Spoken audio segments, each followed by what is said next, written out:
Let's talk about real estate. Should you stop investing in real estate because some troubling signs are on the horizon? If you're new to the channel, welcome. Go ahead and smash that like button. We help you become more intelligent around your finances. This is a show for the 99%, not the Wall Street crowd. We help you navigate these crazy financial times and make you a more intelligent investor. So thank you so much for subscribing and smashing that like button. There are a couple of worrying signs right now on the horizon in the housing market that you should be paying attention to. Now, this is from a real estate investor perspective. We already know and have established well what's going on inside the larger economy with evictions rising, people unable to pay their mortgages. That is one major piece of this. Defaults that are going to be coming specifically in the commercial sector. All you need to do is look at those retail spaces, those little strip malls that you used to go and stop at the Dunkin' Donuts or the framing store or to get your hems altered on your pants. Those are going vacant. But it's clear as day that those are in trouble. And banks that hold those mortgages are now having to foreclose. Those companies are going out of business. They can't pay those mortgages. And there's no stimulus to pay for it. So we know all of that. That's like 30,000 foot level, what's going on more broadly. But what's happening at the tenant level where rents are due? What's happening in the apartment complexes? What's happening in those old or those big houses that people bought that are now not able to pay the mortgages? What's going to happen to those? And what's happening in certain cities across the country that you might have thought you would invest in or that you already have invested in? There are some troubling numbers this morning, and all you need to do is look at, I think it's reminiscent of this Piketty book. I don't know how many of you read that a few years ago. It was kind of a really landmark book, Capital in the 21st Century. One of the things that Thomas Piketty talks about in that book is this idea of the dirty mansions. And what happened a number of years ago is this debt-driven economic boom that built these large-scale family mansions back in the early 20th century. Now, I used to live in the state of New Jersey, got out of there. By the way, did you see the news this morning that New Jersey is the least liked state? It's the most hated state in the United States. I'll read you that story a little bit later. But a couple of things happened over the past 100 years, and it's happening again right now. So it's worth looking at these cycles. And again, I was a history major, so if you're not paying attention to these cycles, you're doomed to repeat them. Well, it's coming around again. I'm gonna illustrate here on my handy whiteboard exactly how this works. So I've got my handy iPad here. And I want to show you what happened back in the early part of the 20th century is exactly what's happening again right now.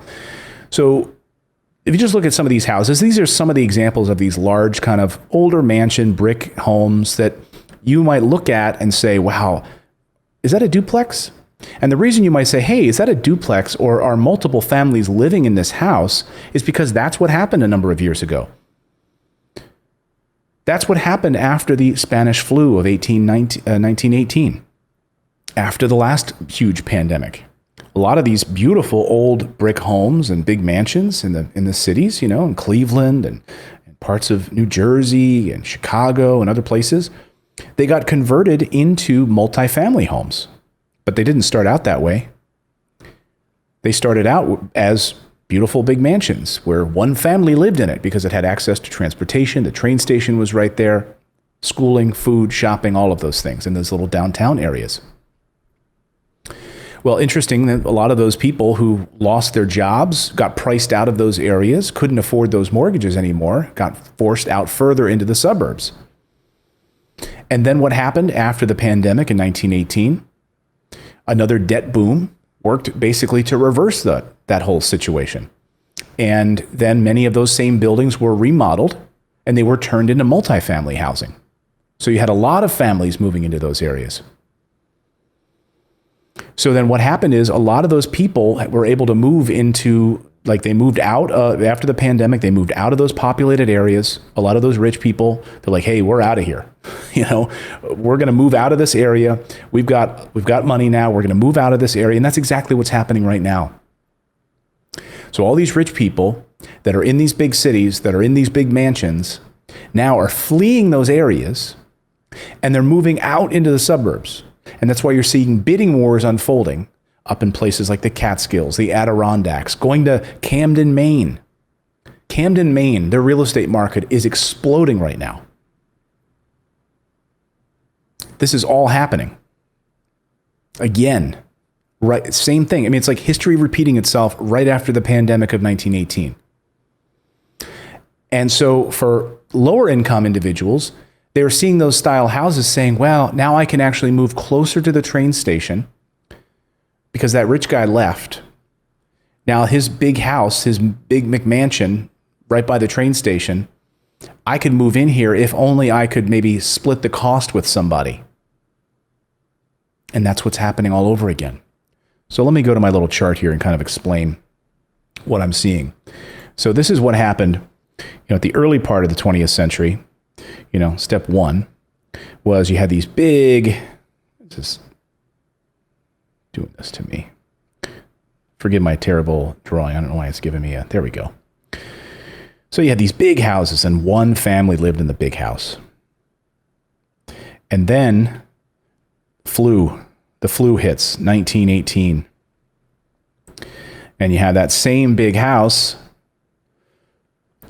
What happened is these people left. They got out. They fled. They went to the countryside. And then 2 or 3 families moved into these houses and they got converted. Now those families could live more closely to the train station. The same thing happened in the London plague of 1665. The rich left for those less populated, larger, greener spaces. So again, in 1665, it happened. It happened in 1918. And now guess what? It's happening now.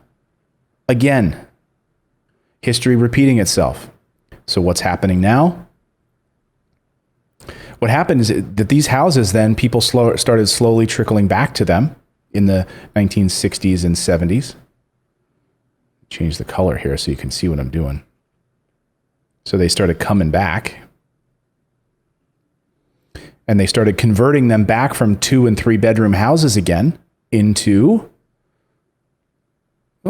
1. Good thing I went on a teacher, right? So they converted them back into a 1-family house again. Because you know what? The rich people, they wanted to be by the train stations, by the downtown area, wanted to be in the cozy little quaint, train village like Maplewood, New Jersey, where a single family house of this size is, over $1 million, 1.5, $1.8 million, right? So they moved back. So now they're back in this home. Well, guess what's happening again? Yes, 2020 hit and coronavirus. And so now they're leaving again. And now the same house is being converted back again into 2 and 3 family homes all over again. And this is happening time and time again. As Gary Schilling points out in his October report, which is subscription only, by the way, apartment, condo, and commercial vacancies right now are down 15 to 20% in hard-hit areas like New York, San Francisco. Condo rental prices fell 17% in bigger cities. We have a surge right now in supply for these areas like in New York City. Redfin reports that the median U.S. condo sale price fell 14% in June from a year earlier. New York City, those high-end condo sale prices have fallen by more than 40%. So what you're seeing in these big cities as these people flee, they're being pushed out into the suburbs. So should this scare you? Should this stop you from investing in real estate? And the answer I always give to people that want to know, is now a good time to invest in real estate? The answer is no, this shouldn't scare you. You just need to be smarter with where you're buying. So I'm not a person who would ever invest in one of those big cities for this very reason, the volatility, where these huge price swings. Yes, you can make a lot of money.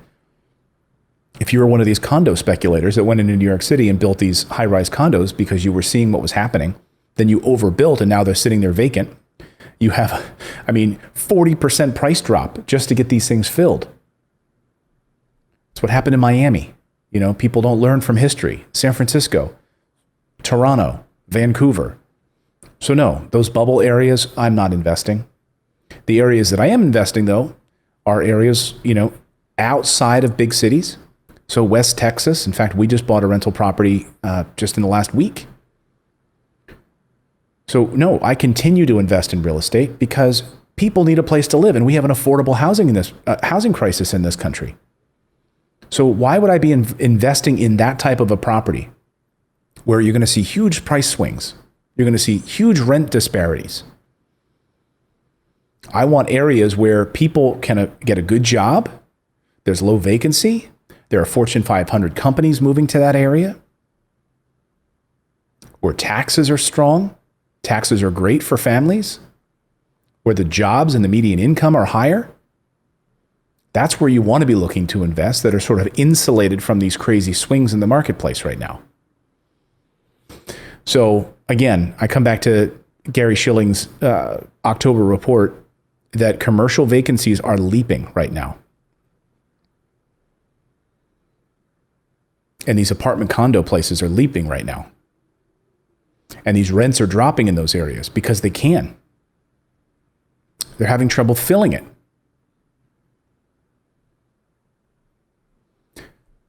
It's good news for renters who want to get into some of those cheaper areas in some of the cities. But the opportunities now are also leaving. So this is part of the problem. This is part of the cycle. As the opportunities and the jobs and the businesses leave, the rents go down. Why would they want to move there if there's no job? You might want to move there if you're able to work remotely. So renters could see this as an opportunity perhaps to get a cheaper place to rent. And if they're working remotely, now the city might become the place where they'd want to live. They can live in the city for cheaper than they ever could and still work remotely from home. And it might be an opportunity. So I always try to look for the opportunities here. We haven't, the bottom hasn't completely fallen out yet. We don't know how this is going to shape up over the next few months. And again, if there is some sort of larger, broader stimulus package at play that could help this, could keep these businesses from going under, could help landlords from having to be able to pay these bills, rental assistance also. We don't know the full scope of this yet. But these are some of the signs that we're seeing right now and the switch of these dirty mansions. It's a fascinating read. I would encourage everyone, if you haven't had a chance to pick up this book, go check it out. I'll put a link in the show notes. It's dense, it's heavy, but it's one of the most important books over the last few years. It's thick. It's 816 pages, but very important stuff to be able to swallow here. And I'd love to hear your thoughts on it as well.